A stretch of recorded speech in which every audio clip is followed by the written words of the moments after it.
Well, let's talk now to Marc Ostwald, who is Chief Economist and Global Strategist with ADM Investor Services International. Welcome back to the programme, Marc. So the ECB has gone much bigger than expected with this rate rise.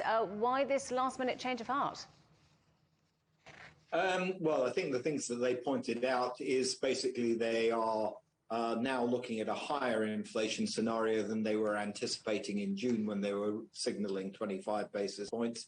I think there's also an element of a quid pro quo going on here in negotiations between the more hawkish members of the council and the more dovish members in trying to establish at the same time the agreement on this anti-fragmentation tool, the so-called TPI, and the agreement from the hawks to that, because they don't particularly like this anti-fragmentation tool, was to go faster with rate hikes as a result. So it's the usual political bargaining going on at the ECB, and there's a lot in this anti-fragmentation tool, which I would have to say is extraordinarily nebulous. Obviously, the aim is to tackle this soaring inflation we're seeing, but will it work, given that a lot of the inflation is not down to consumer spending? No, it's certainly not. It's pretty much all supply driven. The energy crisis we all know about in Europe, and the more persistent food price pressures that are there. I think that accounts for in the region of about 80 to 85%. A little bit of also additional help from a weaker euro of late, but that's probably not a huge contributing factor relative to energy prices and to food prices in driving it up.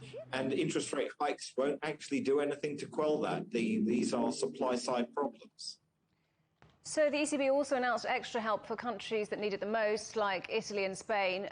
Given that those are the countries that will be hurt most by these rate rises, do you think it will make a difference?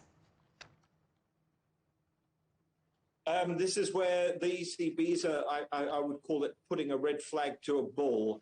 A red rag to a bull. They basically put out something out there which the parameters of which are, A, they don't make much sense. First of all, they're talking about disorderly and unjustified movements. Well, to be honest, the widening in the Italian spreads over Germany is all down to the political crisis, which is, and as a reaction, it's both justified and not disorderly at all.